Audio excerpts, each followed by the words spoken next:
Estamos agora no século XXI. A história que vamos contar é a de um guerreiro chavante que nasceu numa aldeia indígena e que se perdeu nos fascínios da cidade grande.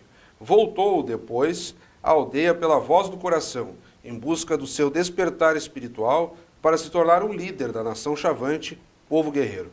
Esse é um dos trechos, digamos assim, do livro A Saga do Guerreiro Chavante, Orestes Serinhonça, obra recentemente lançada aqui em Caxias do Sul pela professora e escritora Lourdes Curra, com ilustrações também de Alencar Carvalho, e temos a honra aqui de receber então a professora e escritora Lourdes Curra. É um prazer, seja bem-vinda, professora. Agradeço a oportunidade de estar aqui e de poder falar sobre a minha obra. O livro, professor, ele começa fazendo uma contextualização dos índios, de um modo geral. É citada aqui na abertura, até antes de chegar aqui nesse trecho, sobre os primeiros chefes indígenas, de que se tem conhecimento da história. Por exemplo, o chefe Seattle, no contexto dos Estados Unidos. Nós temos aqui a própria exploração do ouro e da prata nas Américas, escravizando índios. E depois a senhora entra no contexto brasileiro, desde o período do descobrimento, lá por volta do século XVI, o Brasil colônia, as primeiras tribos indígenas aqui, até se situar então na tribo chavante, com uma ênfase muito forte a esse líder, Orestes Serinhonça, que inclusive dá título ao livro. Eu gostaria, então, que a senhora recuperasse um pouco dessa contextualização histórica dos índios e depois nós entrássemos na inspiração da obra em si. Eu considero o discurso que eu coloquei aqui no começo, do cacique Guaicaipuro Quatemoc, muito importante, porque discurso ocorreu numa reunião de chefes de Estado da Comunidade Europeia. Uhum. Tá? E ele foi, assim, simultaneamente transmitido, em tradução simultânea, aliás, a mais de uma centena de chefes de Estado e dignatários da Comunidade Europeia. E aqui, então, ele diz o seguinte: realmente, historicamente, consta que o Brasil foi descoberto em 1500, não é? Mas o que, na verdade, com certeza, antes disso, quer dizer, os índios já habitavam aqui. Claro. As outras civilizações podem ter existido antes. Sim, é uma descoberta do ponto de vista das grandes navegações, do período português e espanhol. Acontece que realmente isso para o Brasil, essa chegada aqui, foi uma derrocada. Um contato formal com a civilização europeia, podemos dizer assim, o que se tem como descobrimento mesmo. O que saquearam daqui... Mas é evidente que já tinham os índios e tal, a senhora está correta nisso. Mas o que saquearam daqui... É verdade. Isso aí. Em riquezas, em ouro, prata... Que a senhora recupera já no início do livro aqui, né? Foi espoliada terrivelmente. Principalmente espanhóis e portugueses, né? Então, eu achei importante colocar isso, claro. Tá? E outro texto que eu achei também muito interessante é aqui, essa profecia do chefe Seattle. Isso eu até tirei de um livro do Daniel Munduruku. Isso é antes de começar o livro, já tem uma citação, a palavra do grande chefe. Sim, né? sim. Então, na verdade, então os chavantes, quando aqui aconteceram os invasores, eles habitavam todo o país praticamente, o país era deles, era a terra deles. Mas aí, com as invasões, eles foram tendo obrigados a se deslocar, inclusive para evitar o contato com o branco, não é? E houve surgiram muitas doenças, muita morte, muita luta, e na verdade, até que no momento X, o governo então decidiu mais ou menos estabelecer a terra dos índios. E aí, então, mais ou menos nessa época, os chavantes, então, passaram a residir no Mato Grosso. Nós estamos falando de que século, mais ou menos, professora? Só para situar quem está nos acompanhando, nós começamos com o período do descobrimento. 1500. E agora a senhora está entrando mais ou menos em que período?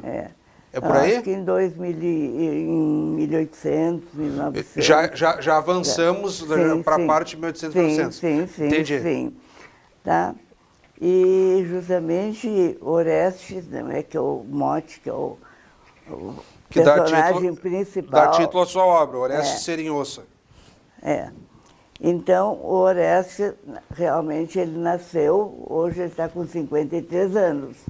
Ele nasceu na aldeia Chavante, não é? No Sangradouro. Ele foi participando dos rituais, porque os Chavantes continuam praticando os rituais que praticavam antigamente. E aí a senhora está se valendo, então, de comunidades chavantes mais recentes. Sim. E esse líder, basicamente, ele está situado no Mato Grosso, a tribo dele?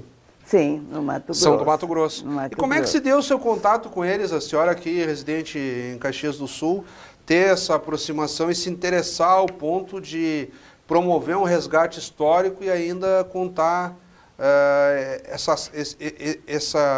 essas passagens em tom de uma verdadeira saga, né? Foi. Realmente, eu tenho um casal amigo meu que mora aqui em Caxias e eles são os buscadores também, não é? De conhecimentos, inclusive de espiritualidade. E eles foram uma ocasião para a Argentina e no ano seguinte eles resolveram ir para conhecer a Serra do Roncador, que fica em Mato Grosso. A Serra do Roncador começa em Campinópolis e vai até o Pará. Ela está uma extensão imensa. É um lugar assim com N. A senhora teve oportunidade de ir lá também? Não, eu não conseguiu. estive lá. E aí, então, no ano seguinte, eles foram para a Serra do Roncador. E lá eles conheceram Orestes. Coincidiu de estarem no mesmo lugar, na mesma ocasião. E aí o Orestes, que ele havia sonhado que era para ele, em tal ocasião, em tal data, ir para a Serra do Roncador. Na verdade, ele residia bastante distante de lá. E ele foi. E aí ele e esse casal se conheceram. Aí conversaram bastante. E ele disse que no sonho dele tinha sido dito que ele encontraria, porque ele tinha muita vontade de voltar para viver com os Chavantes, de voltar para a aldeia. Ele sabia que o trabalho dele era de cura, que o povo dele precisava dele.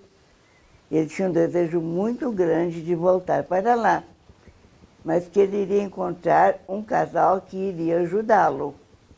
Conversaram bastante, ele passou bastante informações sobre a vida dele, sobre o que estava acontecendo, o que havia acontecido. E esse casal é meu amigo. E um dia ele foi lá em casa me visitar, o Gilmar, e me contou desse encontro.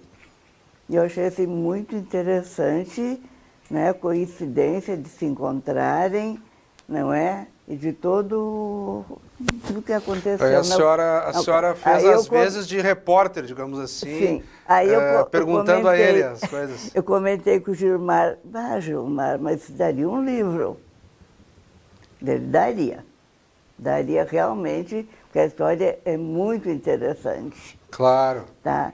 Então, daí, eles voltaram lá mais vezes, encontraram de novo com Orestes, eles foram passando conhecimentos para ele. A senhora não teve oportunidade de conhecer esse líder Chavante Orestes pessoalmente?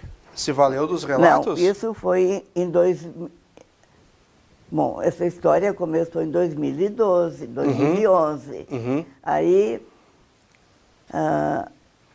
quando o Gilmar me falou desse fato, eu disse, Gilmar, daria um livro. Ele daria. Ele assim, só que para você ir para lá, não é o problema da distância. É que, não é, tudo fica longe, claro. A infraestrutura é muito quente, não tem infraestrutura para alojamentos bons e tal. Ele, quem sabe, a gente traz o Orestes para cá. E aí, realmente, ele concordou em vir. E em 2015, ele esteve em Caxias. Ah, que maravilha. Tá? Que aí nós temos aqui, a propósito disso, eu não deixei marcado, talvez Sim. a senhora possa me ajudar. Sim. Aqui nós temos uma ilustração dele, as páginas 15, eu vou pedir que a nossa produção mostre junto aqui, na medida em que eu vou folheando, até para prestigiar o trabalho do Alencar Carvalho, que é o ilustrador do livro, né? Olha, ele é aqui digno, nós temos a foto do Orestes, o pessoal já está pegando. Ele é digno de elogio do Alencar. E em dado momento nós temos uma foto sua com eles aqui. Também aqui, foi quando ele aqui, esteve em Caxias. Aqui, ó, Lourdes e Orestes, ó, ele com o cabelo mais avermelhado, uma camisa roxa, aqui pegou bem. A escritora e aqui uma luta dos garotos realizando a cerimônia Oió. Isso eu queria ouvir da senhora também, ó, esses rituais, que nós falamos muito da parte histórica, no decorrer da entrevista até agora. Mas a senhora também detalha alguns dos rituais indígenas. Sim, detalho como, por exemplo, aqui que eu já citei eles. e a nossa produção pegou, que foram os garotos realizando a cerimônia do Oió. Sim. Oió, bater um no outro. Uma das tradições do povo chavante, das quais participei, é a dos meninos. Essa cerimônia chama-se Oió e significa bater um no outro.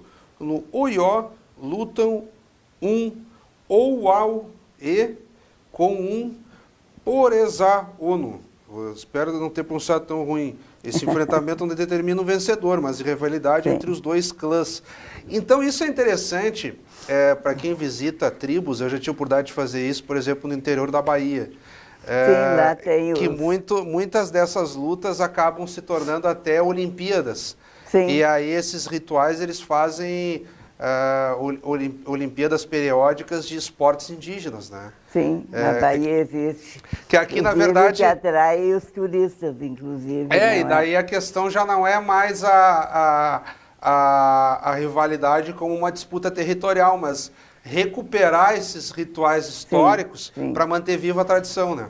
Justamente, eles consideram muito importante manter a tradição dos rituais, dos costumes.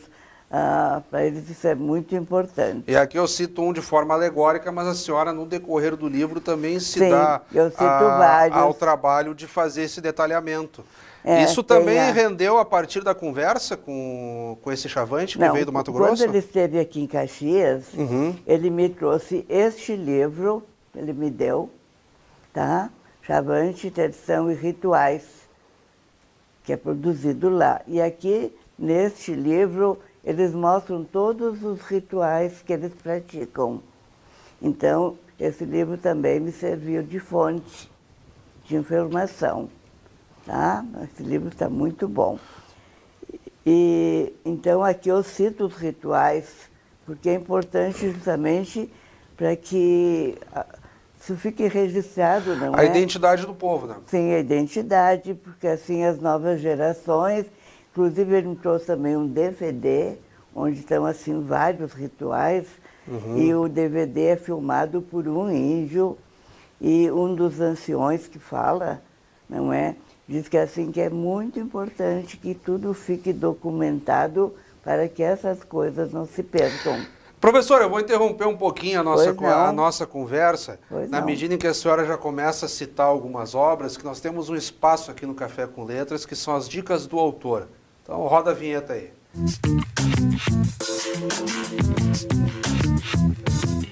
De imediato, então, recebendo aqui no Café com Letras desta semana a professora e escritora Lourdes Curra, com o livro A Saga do Guerreiro Chavante. Nós vamos dar um tempo na abordagem deste livro e solicitar que a professora Lourdes Curra compartilhe com quem está nos acompanhando neste momento dicas de autores, livros, podem ser clássicos, lançamentos, que a senhora, por um motivo ou outro, entenda que quem está agora do outro lado, lá nos acompanhando pela TV Câmara, deva ir atrás e também ler? Quais são as suas dicas de leitura, digamos assim? Bom, este livro, eu considero até uma pessoa que esteve aqui da Argentina, que também é uma pessoa espiritualizada, ele conhece toda a minha obra, esse é o 16º livro, que este livro é o livro de ouro. Uhum. Eu achei assim uma referência importantíssima. E, na verdade, foi lançado há poucos dias, já foram vendidos mais de 80 livros. Que legal, professora, é um bom arranque. Só que eu gostaria, na verdade, eu gosto muito de quando eu publico o livro, entrar em contato com as escolas, não é? Para ver se elas querem trabalhar com o livro. Aí eu gosto muito, depois de trabalharem, de ir lá para um bate-papo com os alunos. E de clássicos que a senhora tem lido, a senhora já indicou, por exemplo, um livro de rituais indígenas. Sim, esse livro não, esse eu consegui, um ele me deu, outro eu consegui num sebo, mas não é um livro. A senhora consegue ler o autor aí, que os nomes são sempre complicados. A senhora reconhece? Bom, agora eu vou citar, não é? O escritor Coruja. Pode ser? Isso. Gosta dos seus livros, não é? Isso aí. Então eu vou citar 3 livros meus, além deste. Tá. O livro Eureka. Tá valendo, pode ser. Tá, pena que eu não estou com ele aqui à mão. Não, mas pode comentar. O Eureka é um livro assim, os personagens são crianças, o trabalho também é do Orestes, do Alencar Carvalho, ele faz um trabalho belíssimo. Tá? O Alencar Carvalho, que é o seu ilustrador. Desse último. Então, essas crianças, elas em determinado vão para a escola, mas elas entendem, há um livro que é de um cientista japonês, onde ele ressalta, ele tem um livro onde ele mostra fotos de uma gota de água congelada. Então, se eu falar para essa gota de água congelada, você é bonita, a foto sai com uma imagem assim fantástica. Tá? E assim ele fala que tudo o que a pessoa fala positivo tem uma ressonância magnética. Sim, isso é estudado em física quântica, né? Física quântica, as moléculas, as moléculas de água acabam sofrendo alterações físico-químicas a partir da energia emitida por quem está próximo, né? Então, esse livro, assim, ele traz uma mensagem muito bonita e com fotos, com ilustrações, tem um exercício de respiração que o livro mostra. A importância, assim, a pessoa não é respirar fundo e tal, e uma série de palavras, assim, e essa energia, assim, ressoa, se irradia, faz um trajeto, assim, de luz. Professora, então, nessa reta final, retomando aqui alguns pontos que talvez nós não tenhamos tratado ainda, da saga do guerreiro chavante Orestes Serinhonça, seu recente lançamento aqui de semanas atrás em Caxias do Sul, com ilustrações, nunca é demais citado, Alencar Carvalho. Eu gostaria de ouvir da senhora ainda, a propósito, antes da gravação, a senhora destacava: olha, tu sabe que idade eu tenho? E aí eu não sabia, evidentemente. E a senhora, eu tenho 85 anos de idade. Então, na faixa dos 80 anos, que foi quando a senhora começou a pesquisa, e agora chega no lançamento do livro, o porquê dessa busca pelos indígenas e que ensinamentos a senhora consegue tirar e que gostaria de compartilhar conosco agora, comigo, com quem está nos acompanhando, que aos 80 anos a senhora foi tratar de se aprofundar na história a ponto de escrever um livro sobre uma tribo chavante. O porquê disso e que ensinamentos a senhora pôde tirar disso? esse desejo de Orestes de servir ao seu povo, de ajudar o seu povo, de curar pessoas, desejar preservar a cultura do seu povo, que eu acho muito interessante também, eu acho que é um ensinamento para nós. Um aprendizado.